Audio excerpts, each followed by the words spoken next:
Thanks to the support as a channel member, Kieran Hodgkinson. Oh, boys and girls, today we head back to the Lamb for the first time since leaving Tamworth. And I'm probably going to have to explain why I tried to sign several of their players on deadline day.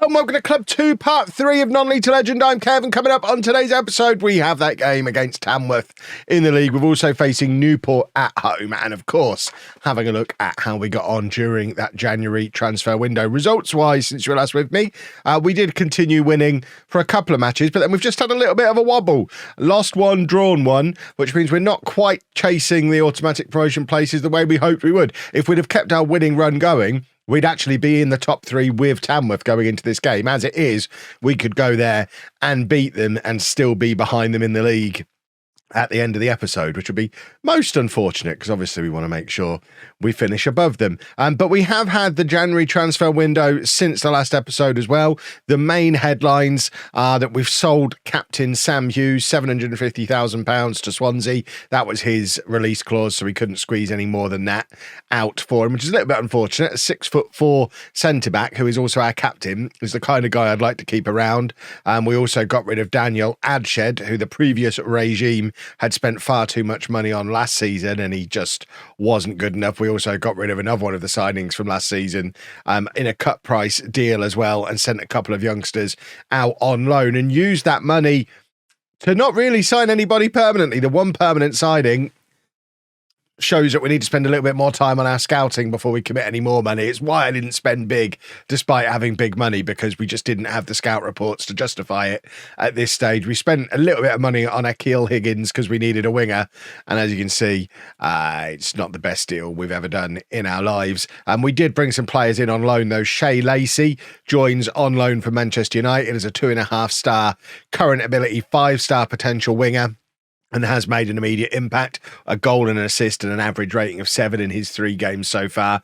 We've also signed, and you'll like this one, boys and girls, Nathan Lowe on loan from Stoke until the end of the season. He's 20 years old. He's 6'5" with jumping reach of 18, acceleration of 17. This guy is a speedy giant. He's still trying to get match fit at the moment. He's only played 1 game for us so far. I expect him to be an absolute superstar though, because he's got everything you could ever want from a football player. And then lastly, Harvey Nibbs is another winger in on loan from Reading until the end of the season, can play on either side. He's also not great, but we needed wingers. We were very low on wingers because not only did we have several who want to leave, like Paul Smith, but Smith himself is injured and out for the next 5 weeks. Ross Stewart, the striker who came in to play out wide, he's now out injured for a little while. Nemzik, who'd been playing out wide, is injured. So we needed to bring in some wide players, which is why we kind of panic signed a few that probably aren't great for us. But this is the team that we're going to be sending to Tamworth. We've got Whiteman in goal, a back four of Hamer, Burke, Tompkinson and Furlong. Oshilaya and Powell in midfield, Nibbs on the left, Lacey on the right, Azaz in behind Low. It is a very new look front four. All 4 of those players are new signings since I arrived at the club only 2 months ago. We've also got Furlong and Burke in as new signings at the back as well. So team cohesion could be better, but we have moved on a couple of the grumpy boys who didn't want to be here following the relegation. And I guess we just need to go out there and try and beat Tamworth. That's the goal here. The Tamworth team, I mean, that's not a very good way of presenting the team, the EFL. Can we have a look at it another way? There we go. So the Tamworth team, who on earth is Ewan Morgan? They've got a striker on loan from Brentford who they're playing. What was wrong with the strikers I left them with, eh? I mean, to be fair, we probably did need a striker, but a Camrich, Berry and Young. I mean, it looks very much like they're still just playing my way. They've got Alcock and Kennedy in midfield, a Camrich, Berry and Young behind the new striker, and then a back four of Bennett, Brown, Kakuri and Davies with Walsh in goal. I tried to sign both Brown and Berry on deadline day. We had a deal agreed for Brown, but they insisted on signing a replacement player first. Couldn't do it, so that deal fell through, and we couldn't agree a price for Berry. They wanted £500,000 for him, and as much as I like Adam Berry, I wasn't going to be spending £500,000 when we already had Finn Azaz, who probably is a better player. So really, despite it being my return to the Lamb, this is all about the two new strikers on display for both teams, because they're both untested. They've both only played one game for their new clubs. Who's going to hit the ground running first, Lowe or Morgan? Hopefully Lowe. And even if he doesn't hit the ground running first with that acceleration of 17, he might catch up anyway. And he's 6'5", and we're going to aim corners at him, and we're going to have a lovely old time doing it. I've just realised as well, they're playing Reece Bennett at left back. Reece Bennett can't play left back. So that's an interesting tactical decision, to not play a left back, which hopefully new boy Lacey on the right-hand side can abuse. I think that's Nibs who's got there with the header. If only it had been Low, I mean, ironically, Low, quite high. Anything but Low. That should be his nickname. Anything but Low. A good nickname is always much longer than the real name, in my experience. 0-0 as we hit the halfway point of this first half. Not really much happening so far. It looks like the Lamb is absolutely rammed, as it should be, really. I mean, I am on their favoured personnel list. I'm a little bit frustrated that Adam Berry's a club icon at Tamworth. I did go back and check. He's been there a year and a half as a player. I got them 2 promotions in a row, and they're probably going to get a third, which will be their 4th in a row as a club, and I was very much a part of that, and I'm only favoured personnel. I should be an icon, but maybe I can become an icon today by throwing this result and letting them open up a little bit of a gap on us, the team in 4th place, who are chasing them. Ball forward to Lacey. Can he find Lowe? Lowe's miles offside there.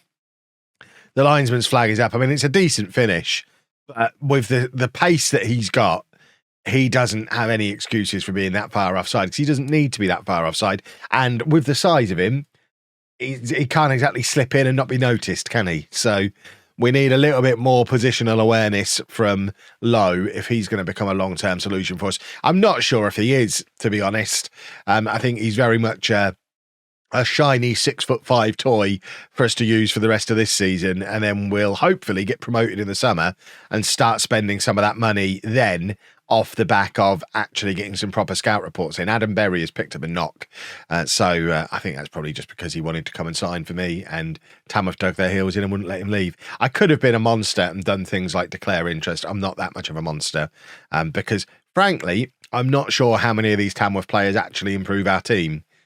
Again, more scouting is required. Well, it's good to be back at Tamworth, isn't it? I was promised this was gone. Yeah, I mean, photosensitivity warning, etc. It's a corner at Tamworth. What did you think was going to happen? We've taken it short, and Gene Kennedy's getting himself sent off here. He's got himself a little bit too excited. Has he been sent off? No, he's done the foul, but not actually been sent off for it. It's really good to see that after being promised that was fixed, it's very much not fixed. But I guess we've moved away from Tamworth now. It was very much a Tamworth ground problem, and hopefully that's the last we'll see of it, because we shouldn't be here too many more times.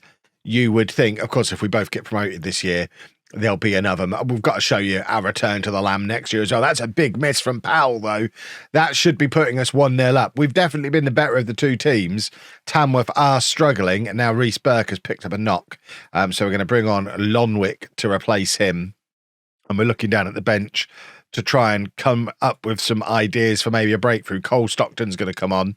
And this is where our lack of wide players comes in again. The central midfielders have generally played pretty well, although Powell could go out onto the left wing, and we can bring Raheem Harper in. Harper's been pretty good since arriving, so it's a little bit harsh for him to lose his spot anyway. So we'll give him an opportunity to earn his spot back again. We're offering more encouragement, and it is Harper taking the throw to Powell, and now Harper trying to make something happen. It looked like Harper passed to himself. It was Hamer taking the throw before. That's why I was confused. There's two of them with similar names. That they can't play them on the same side of the pitch. That's going to break my tiny brain. Furlong, that's what you get for Premier League calibre. Just runs the ball out of play for the throw. And now both Azaz and Lacey are tired. Leonard can come on for one of them. And then I guess Jaden Williams comes on for the other. And we shuffle things around. I guess we go to a diamond here.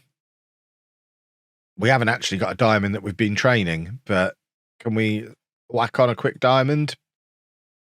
because a diamond definitely seems to... No, that's not a diamond, Kev, is it?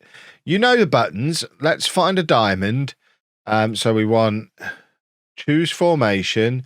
Give me the 4-4-2 diamond and arrow. That's what we want. And then we just need to shuffle everybody around within it. So Stockton will be a target forward. This is a big risk doing this, by the way, in this situation. Powell can probably be the tip of the diamond, I would suggest, and get him in there. We want you to be attacking, you to be on support. You can be a sweeper keeper because we love us a sweeper keeper. You are a playmaker, so you can do that. And then you can go on an attacking instruction. And I think that's probably it. I mean, we might have to start training this because with the lack of wide players that we've got and the lack of inspiration we're getting on the ones that we've brought in, we might have to go with this diamond. We've got a couple of strikers, especially when Stewart is fit again. We've got a few decent options as centre forward and lots of central midfielders. So we might be leaning towards the first diamond of FM24. Stockton playing it back to Lonwick, and now Hamer trying to make something happen on the left. Goes past his man. Has he won a corner? I think Walsh has just kept that in. And it remains 0-0. We are well into the final 10 minutes of this match now, and we're playing a completely unfamiliar system. It's a system the Tamworth fans won't have seen me use before either, because I certainly never used it while I was there. And Connor Grant has stuck it to me. With 5 minutes to go, we're going very attacking. We're demanding, but we can't be losing against Tamworth. They're going to be loving it. We've got the aliens invading again. I mean, clearly Tamworth abusing this alien situation, as they did when I was manager. It was all fun and games when it was working for my benefit, and now it's not. Hamer with the long throw, Furlong with the flick on. He's probably not the man to be flicking it on. And the header just kind of goes very tamely over the crossbar. We have been absolutely mugged here, and it's all because of those rascal aliens.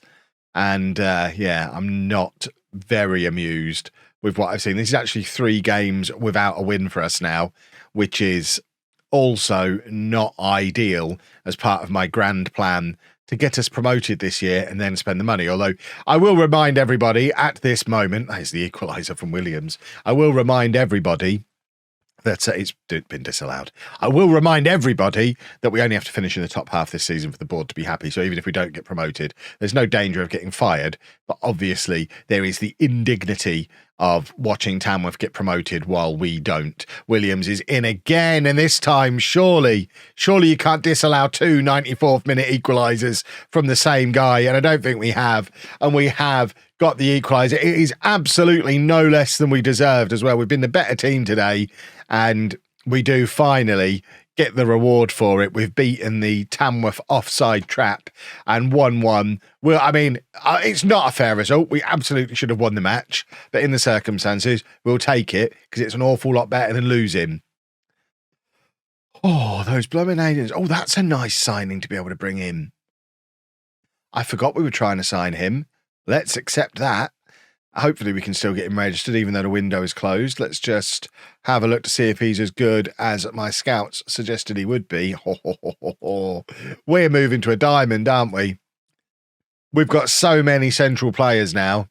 The diamond is incoming, and I'm very excited about it. Well, the decision to switch to the diamond was made even easier because Shay Lacey has picked up a virus and is going to be out for 3 weeks, joining our other winger, Paul Smith, and who I expected to be our starting striker, Stewart, on the injury list, along with Sam Long, our captain and starting right back as well. So it is understandable we've hit a little bit of dodgy form, but we are going to give the diamond a go. It's Whiteman in goal, a back four of Hamer, Burke, Tompkinson and Furlong.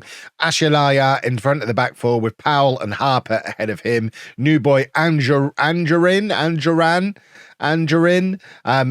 It's the attacking midfielder, the point of the diamond, and then Lowe and Stockton together up front. We've still got the 2 big boys in there, and fingers crossed we can still make the most of those long throws, those corners, Although obviously we're not going to be pumping quite so many crosses into the box without any wingers on there, although both Hamer and Furlong very capable of getting up and down those flanks and providing the width in the attack for us. Hopefully we'll just be a little bit more solid in midfield as a result. So here we go with one of those long throws from Hamer. In fact, he's decided to go sort to Andran, who crosses it over Angerin.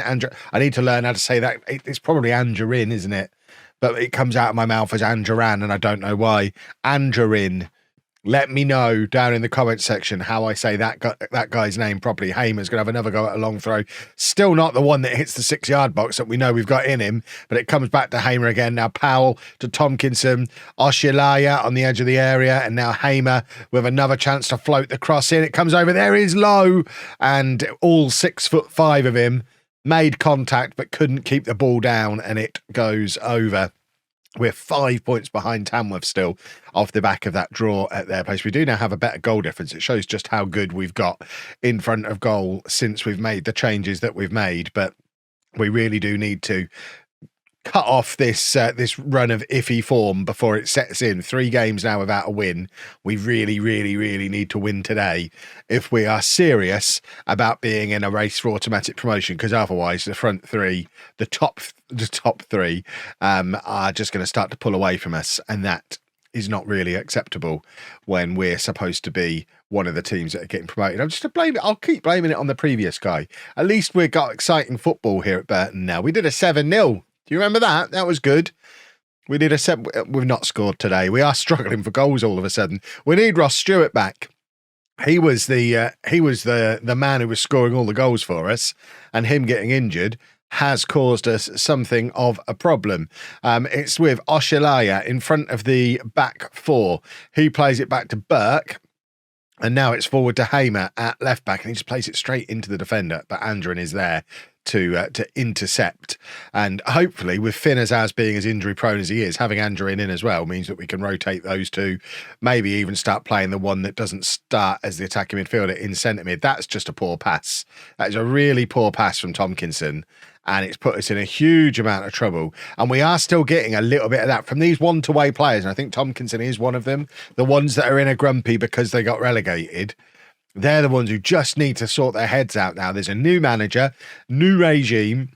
Everything started to go well. We went on a winning run. We've moved up the league. We're in a promotion race. They need to sort their heads out and start playing properly, because as soon as anyone's got any kind of grumpiness, they start doing stuff like that. And I mean, there's no excuse there, because Lowe's a player I've signed who isn't unhappy. But there's just so much of this sloppy passing, and I imagine today it's probably a team cohesion thing. We've been training this tactic for a week, but Andrin's only been here for a week, and it's not stopped him scoring a hugely important goal for us to put us 1-0 up, and that shows what a good signing he was. Goodness me. Hamer was the instigator on the left-hand side again, slots it into Andrin, who just takes one touch to get himself clear of the defenders and just fires it into that bottom near side corner. That is just what the doctor ordered, between him and Hamer. And Furlong, to be fair, Furlong has played really well. I would argue the 3 key positions in a diamond, the 2 wing backs and the attacking midfielder, have been the 3 best players on the pitch. So the key bits are working. We just need the strikers to start firing and the rest of the team to stop misplacing passes like we've just seen again there. We might have to get on some team cohesion training, because that's just silly what I've seen there. Furlong looking for options ahead of him, finds Lowe, who's come very deep. He is playing as a target man on support now rather than on attack, so he is going to come a little bit deeper in situations like that. Furlong now he's a Premier League quality player, supposedly, just playing it straight into the player stood in front of him. And once again, we've got ourselves in trouble through poor passing. We're going to be our own downfall, and it's making me very cross. We should be better than this. I can't say we are better than this. I'm not seeing any evidence of it. We should be better than these constant misplaced passes that are getting us in all kinds of trouble. Lowe showing how handy it is to have a 6'5" player just on the pitch. Doesn't matter what position he's playing in. He's come back to help out with the defending there, and has took the header away from the Newport striker. It is Newport we're playing, isn't it? I think it's Newport. Powell now heading clear, and that gives me an opportunity to to try and figure out what we can do to hold on to this game. I mean, nobody's particularly tired, nobody's playing particularly poorly, and there's nothing particularly exciting on the bench. So I imagine we're just going to leave things as they are. Very unlike me, I know, to get to the 70th minute and not make a change. But when we don't need to make a change, let's not make a change for change's sake when we're winning and we've got our best 11 on the pitch. Furlong is now getting tired, so we're going to take him off after this highlight and probably make some other changes as well. With Long not available, we don't have another wing-back style fullback available to come on, which is not going to be ideal when trying to play a diamond. And now we have conceded the equaliser that, to be fair, has been coming. We haven't controlled the game as well as we did against Tamworth, despite the fact that against Tamworth, obviously, we had to do the last gasp equaliser. This system hasn't controlled the match to the same level. And we have got Samuels who can play as a wing-back, but he's a left wing-back. Right, he's going to come on. No, not you. Samuels is going to come on at left-back. And then we'll bring Lonwick on. I mean, he can theoretically be a wing-back, an inverted wing-back he wants to be when he grows up. And Tomkinson's tiring as well. We don't have another defender to bring on because I sold them all. Stockton is just on his way back from injury, so I think we're going to leave him on, actually, because I want to get Finn Azaz into the mix. I think we're going to bring him on for Harper and have Azaz and Andrin on the pitch together as probably our two best creative players, and hope that we can find a late winner. But it's another sloppy pass. Oh, they're going to upset me. We're going to have words after this match. This is just sloppy. 4 games without a win as it stands, and we can't find a yellow shirt. They stand out. It's another one. Another sloppy. What is happening? I've never seen anything like it. So many loose passes. I am pretty sure this is a team cohesion problem. So it's fixable. It's because we've just plucked a tactic out of nowhere without training it. This is why you don't do this, boys and girls. But it shouldn't just make everybody rubbish, which is what it's done. Frustrating football manager things. Right, we're going to make more changes. Lowe is going to come off, and we're going to bring on Niemczyk for him. And we're also going to take off Powell, and Mark Leonard can come on for him. And fingers crossed, with our big boys, although Lowe has just come off, but with our big boys on, we can make something in this corner. We didn't. Before I'd even finished talking about it, we'd already not taken it because whatever we did was so ineffective. It looks like Tamworth are losing to Cambridge. So we're actually gaining points on Tamworth here today. And if we can pick up the win, we close the gap even further. Tomkinson is there, but can't keep his header down. And this has been another frustrating afternoon in a run of frustrating afternoons. I need to get these boys on team cohesion training, and we need to work out if we're going to be doing this diamond long term. See, team cohesion is supposedly good. This is the problem. So many players who don't want to be here, and it's making them play poorly, I think, unless they're just not very good. And I find it hard to believe they're not very good. I mean, I guess we've only lost one of them. I liked it when we were scoring all these goals, though, up here. We need Ross Stewart back. That's the biggest thing we're missing. If you've enjoyed that, please make sure you leave a nice big thumbs up on there for me. Subscribe to the channel for daily Football Manager videos. And thank you very much for watching.